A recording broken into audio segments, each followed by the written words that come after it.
Hey guys, here to update you on the war in Iran, and it's starting to look like an all-out world war. The U.S.-Israel air war against Iran expanded Monday. Israel attacked Lebanon in response to strikes by Hezbollah, while Tehran fired missiles at Israeli drones, and the Gulf states and a British air base in faraway Cyprus.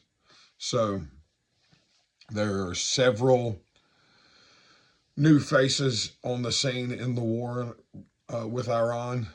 Currently, we're still basically doing airstrikes in Iran, but Iran's Revolutionary Guard Corps announced a new wave of strikes against Israel later on today after a weekend of bombing that killed Iranian's supreme leader.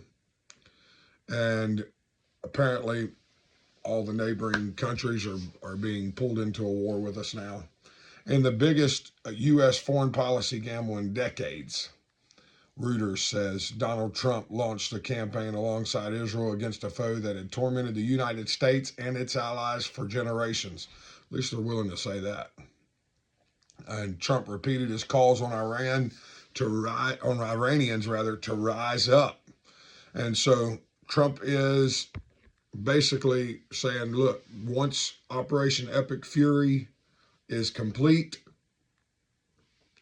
then it's time for the Iranians. This is probably going to be their only chance for decades. It is their only chance they've had in many decades to rise up. For 37 years, I'm not going to say his name, Ayatollah Ali Khamenei.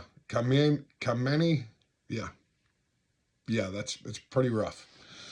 But he ruled them for 37 years. He's killed thousands upon thousands of anti-government protesters, and that's just since the start of this year.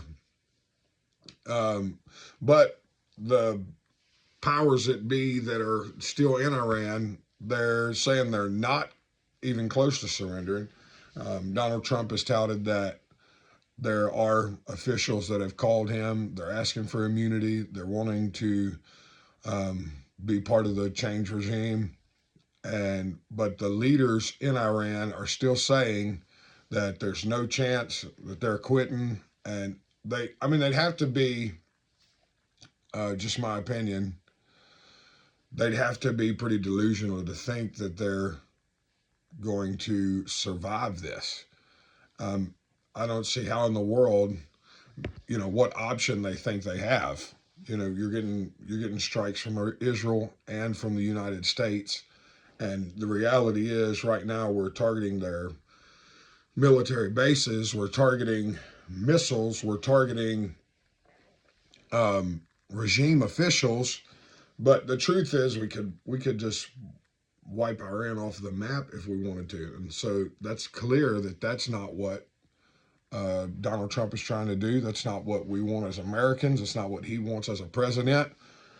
And for them to sit there and act like Donald Trump is delusional, it just further indicates how radical people like this guy are, to say, well, we're choosing a new leader. And that's apparently what they say. They're going to choose a new leader. And, of course, we have our first casualties. There were Sunday, 2 U.S. officials was told to Reuters that they were killed on a base in Kuwait. So we have seen attacks on our own military bases overseas. But the attacks of the United States and Israel are relentless, and Operation Epic Fury is going to continue. And hopefully at the end of this, it'll be over. We'll pull out our part will be over. And probably sometime by the end of this week or next week is what we're hoping. And then the people of Iran can rise up. They can overthrow the regime, and they can have somewhat of freedom in Iran. So keep our U.S. government in your prayers. Keep Israel in your prayers. The innocent people of Iran, keep them in your prayers, because it's, it's very sad that there are some casualties. There have been some civilians that have been killed, and it is um, very much, it's a misfortunes of war that people die in war. And, but hopefully in the end, the cost is worth the fight. And hopefully the people of Iran will be able to rise up, and the United States of America will be a safer place. Israel will be a safer place. So keep praying, like, share, and subscribe.